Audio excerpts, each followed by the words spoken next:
Hello everyone, welcome back to our channel. সকাল সকাল আমরা দুজনে রেডি হয়ে গেছি, সবাইকে গুড মর্নিং। আর আজকে আমরা যাচ্ছি হচ্ছে মায়াপুর। এখানে এই যে আমি আর পাপা রেডি, আর এরকম দুটো ব্যাগ হয়েছে, আর এদিকে আমাদের গাড়ি চলে এসছে। আর ঘড়িতে বাজছে সকাল ওই 8:30 মতন। আর আজকে সকাল সকালই পুরো ঝলমলে রোদ উঠেছে, পুরো শরৎকালের মতো। অসাধারণ লাগছে আজকে বাইরের ওয়েদারটা। তো চলুন আমরা যাই।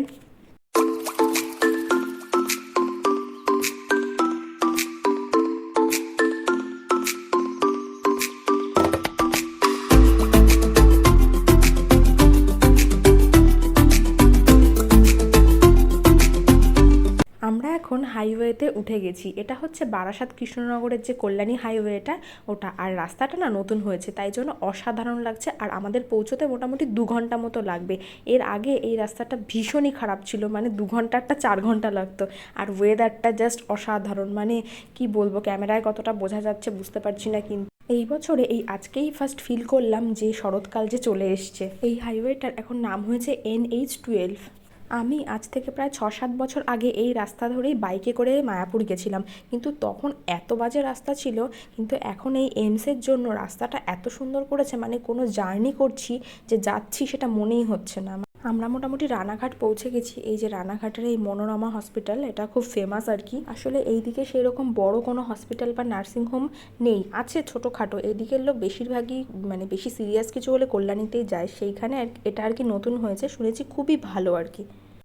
যেতে যেতে এই যে আদিকে একটু ফল খাইয়ে দিচ্ছি। ওর সারাদিনের খাবারই মোটামুটি প্যাক করে নিয়ে নিয়েছি, তো এখন একটু ফল খাওয়াচ্ছি।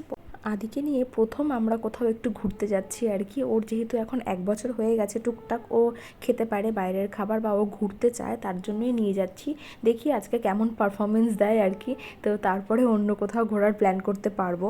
আসলে ও এটাকে এনজয় করে নাকি ওর একটু অসুবিধা হয় সেটা কিছুই বুঝতে পারছি না। তো একদিন একটু নিয়ে বেরোলে বুঝতে পারবো, আর আমরাও কতটা কমফোর্টেবল মানে পারছি কিনা। তাই জন্য ছোটোখাটো এই মায়াপুর দিয়ে স্টার্ট করলাম আর কি।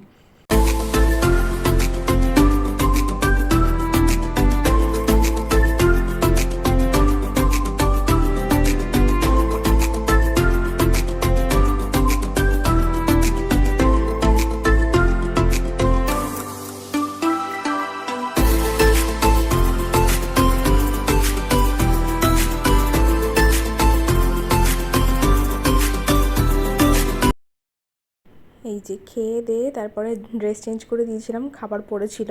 তারপরে এই যে ঘুমিয়ে পড়েছে গাড়ির ভেতরেই। আমি জানতাম ও ঘুমাবে, আসলে ও বাড়িতেও তো 9:30-10টার দিকে ঘুমায়। আমরাও মোটামুটি অনেকটাই চলে এসেছি, আর একটুখানি বাকি আছে। এই যে হাইওয়ে থেকে আমরা ওই ভেতরের রাস্তাটা ধরলাম, আর এখান থেকে 3 কিলোমিটার দেখাচ্ছে। আর আমরা এখনও অবধি সকালবেলা যা চা বিস্কিট খেয়ে এসেছি, রাস্তাতেই পরোটা খাবো খাবো করে আর দাঁড়ানো হয়নি, খাওয়াও হয়নি। তো এখন এইখানে পরোটা খেয়ে এই যে মন্দিরের সামনে একেবারে চলে এসেছি। এত সুন্দর লাগছে আকাশটার সাথে মন্দিরটা, মানে কি বলবো। আর অনেকটা দূর থেকে এই মন্দিরের চূড়াটা দেখা যায়, অনেকটা না, ওই চূড়াটা পুরীর জগন্নাথ মন্দিরের ওপরে যেই রকম মানে পতাকা থাকে ওই রকম টাইপের। এখন 11টা মতন বাজে, আর বাড়ির থেকে 9:15টায় বেরিয়েছি, তো 2 ঘন্টা 15 মিনিট মতো লাগলো। আর মাঝে একটু ওই খাওয়ার জন্য দাঁড়িয়েছিলাম, তো ঠিকই আছে। এই যে একেবারে ভেতরে চলে এসেছি। গাড়িটা যেখানে পার্কিং করবে আগে ওখানে যাব, কারণ ওকে নিয়ে যেহেতু যাব, তো তাই গাড়িটার ওখানে জিনিসপত্র সমস্ত কিছু আমাকে মাঝে মধ্যেই আসতে হবে। যদিও আমি আদির জামা, জলের বোতল সবটাই ক্যারি করব, তাও যদি খাওয়ানোর কিছু থাকে বা কিছু চেঞ্জ করার থাকে, কখন কি প্রয়োজন হয় বলা তো যায় না। তো তাই জন্যই আগে পার্কিংয়ের ওখানে গিয়ে গাড়িতে সমস্ত কিছু সেট করে নিয়ে তারপরে আমরা মন্দিরের ভেতর যাব।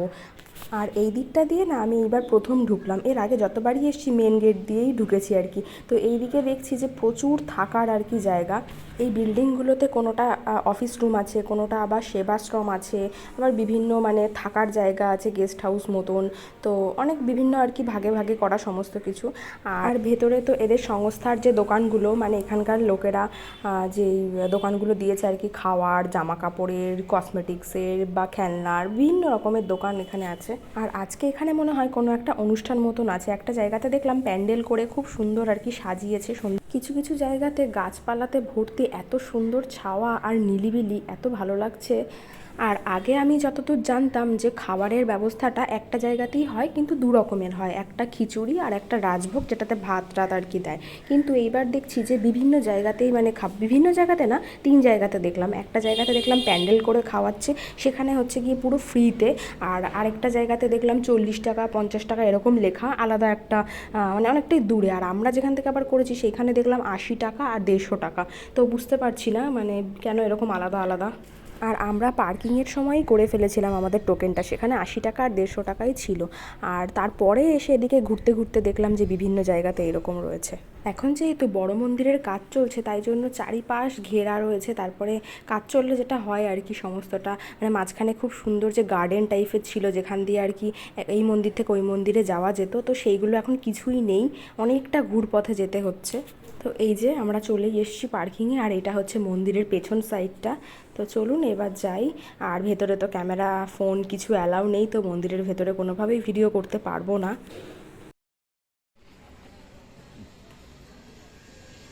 তুই ঢুকবো না ভিতরে, চলো তাহলে আমরা যাবো। ছাতা বার করবো।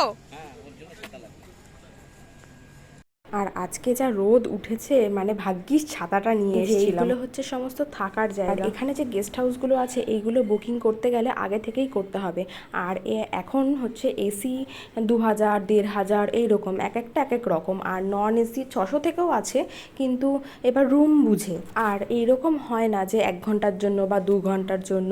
যদি আপনাকে নিতে হয় তাহলে 10টা টু 10টা মানে 12 ঘন্টার জন্যই নিতে হবে। আর যদি আপনি 1 ঘন্টা 2 ঘন্টাও রেস্ট নিতে চান তাহলেও আপনাকে ওই টাকাটাই পে করতে হবে। মানে রুম ভাড়া যদি 1500 টাকা হয়, তাহলে আপনাকে ওই 1 ঘন্টার জন্য হলেও সেই 1500 টাকাই পে করতে হবে। এইবার আসি মন্দির প্রসঙ্গে কথা। তো এই যে বড় মন্দিরটা, বড় মন্দিরে ঢোকার জন্য টিকিট করেছে 50 টাকা আর 100 টাকা। আর টাইম করেছে একটা হচ্ছে 12টার সময় আর একটা বিকেল 5টার সময়। এর আগে বা পরে গেলে কোনোভাবেই এই মন্দিরের ভেতরে ঢুকতে দেবে না। আর মন্দিরের ভেতরে দেখার মতন আছে এটাই, যেটুকুনি কমপ্লিট হয়েছে সেটুকুনি দেখার জন্যই এই টিকিটটা ধার্য করা হয়েছে। মানে এছাড়া সেরকমভাবে পুরো কমপ্লিট হয়নি। মানে ওপরের যে ওই স্কাই কালারের গোল ওটা দেখা যাচ্ছে, ওইটুকুনি কমপ্লিট হয়েছে। আর কিছু কিছু জায়গাতে কাজ চলছে, মানে কমপ্লিট অনেকটাই হয়ে এসছে। তো এখনও সেরকমভাবে মানে ওপেনিং হয়নি। আর এখন 12টা বাজে, কিন্তু এই রোদের মধ্যে অনেকগুলো সিঁড়ি বেয়ে ওপরে উঠতে হবে, আর কি কি কাজ হচ্ছে সেই সবই ঘুরে দেখতে হবে। তাই জন্য আমি এই নতুন মন্দিরটাতে কোনোভাবে ঢুকলাম না। এখন আমরা পুরনো যে মন্দিরটা আছে ওখানেই ভেতরে গিয়ে একটু, যেহেতু ঠান্ডা আছে তাই ওখানে গিয়ে আদিকে একটু ছাড়ি, ও একটু খেলাধুলো করুক। আসলে এতটা এসছে তো গাড়িতে করে, তারপরে এই রোদটার মধ্যে আবার হেঁটে হেঁটে আসছি, তাই জন্য আগে ওখানে গিয়ে ওকে ঠান্ডা করি। এখান থেকে আমি নিয়ে নিচ্ছি একটা জলের বোতল, তারপরে জলটা নিয়ে মন্দিরের ভেতর ঢুকবো। চলুন তারপর আপনাদের সাথে দেখা হচ্ছে মন্দির থেকে বেরিয়ে। এই যে মন্দির থেকে বেরিয়ে একেবারে খাওয়ার ওখানে চলে এসেছি। আর আদি কী করছে, ওর পাপাকে কামড়াচ্ছে। আর খাওয়ার জন্য লাইন। তবে এই রকমটা এর আগে কখনোই আমি দেখিনি, মানে এসি রুমে চেয়ার টেবিলে বসে খাওয়া। কিন্তু মন্দিরে তো নিচে বসে খাওয়াটাই বেস্ট। হরে কৃষ্ণ, হরে কৃষ্ণ, হরে কৃষ্ণ। এইবার তো হাত তুললো।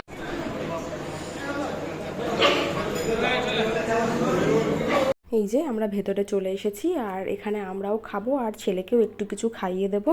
আর এইরকম এই জায়গাটা ফার্স্ট টাইম আসলাম আর কি, এর আগে এতবার এসেছি মায়াপুরে।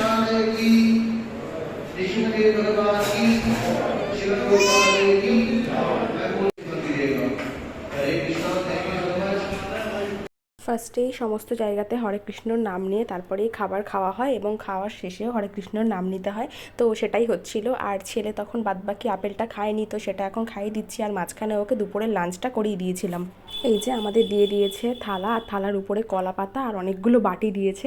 তবে জিজ্ঞাসা করেছি বাটিগুলো নামাতে পারবো কিনা, তো বললো হ্যাঁ 2টো বাটি নামানো যাবে, কিন্তু সমস্তগুলো নয়। মেনুতে আছে অনেক কিছু, সেটা আপনারা বাটি দেখেই বুঝতে পারছেন। তো ভাত আর তার সাথে রুটিও আছে, আর একটা ডাল, বেগুনি, একটা সবজি দিয়ে তরকারি, তারপরে যেহেতু রুটি দিয়েছে তার জন্য একটা কাবলি ছোলার তরকারি, তারপরে ছোটো ছোটো কর্ন দিয়ে একটা তরকারি, তারপরে পনিরের তরকারি, চাটনি, পায়েস, পাঁপড়, মিষ্টি, অনেক কিছু।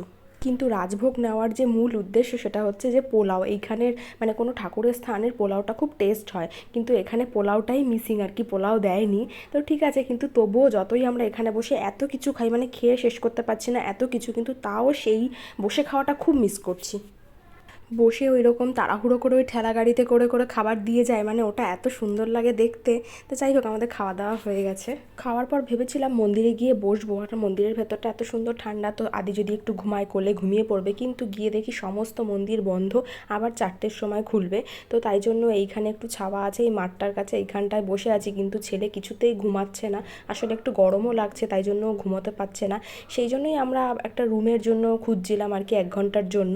এখন প্রায় 3টে বেজেই গেছে, তো 1 ঘন্টা মতন বাকি আছে, কিন্তু সেইভাবে রুম পাইনি। পেলে ওই রকমই চাইছে 1,500-2,000 টাকা, তো 1 ঘন্টার জন্য এতগুলো টাকা।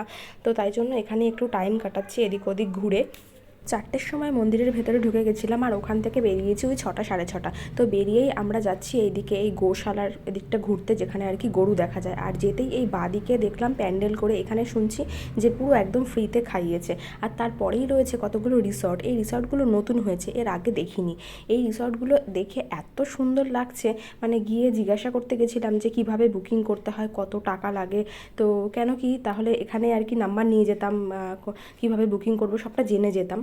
কিন্তু বলছে যে যারা এখানে ডোনেট করে, মানে মন্দিরে যারা ডোনেট করে তাদের জন্যই এগুলো, আমাদের সাধারণ মানুষের জন্য এইগুলো নয়। তো যাই হোক, মনটা খারাপ হলো, কিন্তু এখানে দেখে মনে হচ্ছে যে একদিন যদি থাকতে পারতাম। কি সুন্দর দেখুন, পরিষ্কার পরিচ্ছন্ন, আর ছোট ছোট কটেজ মতন, দারুণ লাগছে। তো তারপরে আমরা ওখান থেকে চলে যাচ্ছি গৌশালার দিকে, একটু হেঁটে হেঁটে যেতে হয়। আমি এর আগে বহুবার মায়াপুর এসেছি, কিন্তু ছোটোবেলায় গেছি কিনা বলতে পারবো না, কিন্তু বড় হয়ে এই ফার্স্টই আর কি গোশালা বা গরু দেখতে যাচ্ছি। আর আমি আর আমার হাজব্যান্ড আসলে হয়তো যেতাম না, যেহেতু ছেলে গেছে, আর ছেলেকে একটু দেখাবো, অনেক নাকি গরু ওখানে থাকে।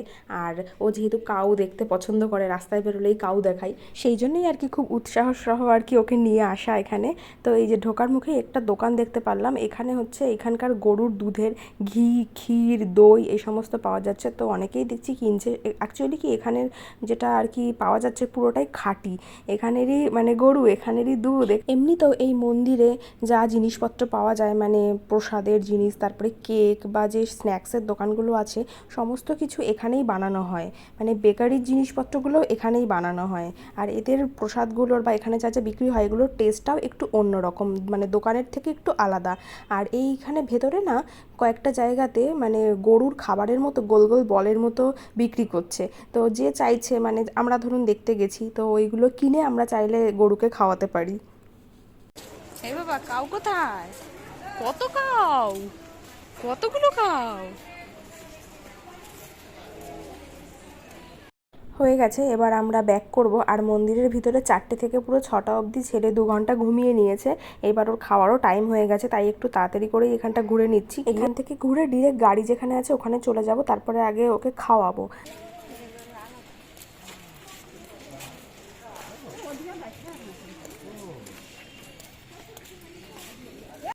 ফেরার পথে এই যে এইখানে গান বাজনা হচ্ছিল আর কি, এগুলোকে কি বলে জানি না। মানে এরকম মায়াপুরে আসলেই দেখা যায় জায়গায় জায়গায় এরকম হরে কৃষ্ণ করে গান করে, ঠাকুর নিয়ে বেরোয়। আর এগুলোকে আমি যতদূর জানি নগর কীর্তন টাইপের বলে। তো তারপরে এখানে একটু দাঁড়ালাম, বেশ ভালো লাগে এগুলো দেখতে আমার। আর এরপরেই আমরা বেরিয়ে যাব। আর এখানটাতে এসে আদিও খুব এনজয় করেছে। মন্দিরের ভেতরে সব সময় তো যখন গান হয় তখন সবাই হাততালি দেয় বা নাচানাচি করে, বিশেষ করে সন্ধ্যাবেলায় সন্ধ্যা আরতির সময় এরকমটা মন্দিরের ভেতরে দেখা যায়। আর এছাড়া মন্দিরের বাইরে এরকম মাঝে মাঝে কিছু কিছু জায়গাতে এরকম দেখা যায়। আর আপনারা তো নিশ্চয়ই জানেন, বাঙালি যারা আছে মোটামুটি সবাই একবার না একবার মায়াপুর গেছেই। তো নতুন করে বলার কিছু নেই, কিন্তু পার্সোনালি এইগুলো আমার খুব ভালো লাগে।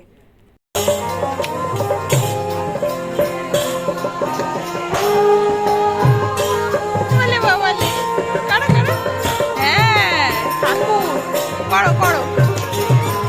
Hare Krishna, Hare Krishna.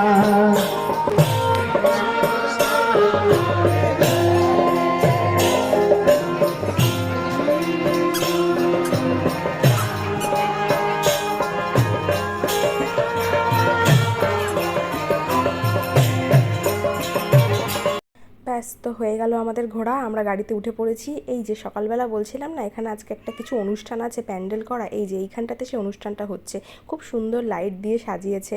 তো সারাদিন বেশ ভালোই কাটলো আমাদের। তো এইবার যাই, মাঝ রাস্তায় একটু দাঁড়াবো, চা খাবো। আর ইচ্ছে আছে এখান থেকে ফেরার সময় মাদারসাটে একটু যাব, কিন্তু সেই ভিডিওটা আসবে পরের ব্লগে। এখানে আজকের ভিডিওটা এখানেই শেষ করব। এই যে মেন গেটটা, এখান দিয়ে বেরিয়ে যাব এখন। আরেকটা ইনফরমেশান আপনাদের সাথে শেয়ার করি, এখানে একটা নতুন মিউজিয়াম মতন হয়েছে। ওখানে হচ্ছে 3D শো দেখানো হয়, মানে আর কি রাধাকৃষ্ণেরই কিছু একটা শো এখানে হয়।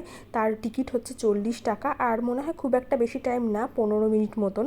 তো আমি যাইনি ওটার ভেতরে, তো কি দেখানো হয় সেটা বলতে পারবো না। তো এই যে আমরা হাইওয়েতে উঠে গেছি, রাত্রিবেলা এরকমভাবে লং ড্রাইভ আর তার সাথে যদি একটু গান চলে, মানে অসাধারণ লাগে। তো সারাদিনটা আমাদের খুবই ভালো কাটলো আজকে।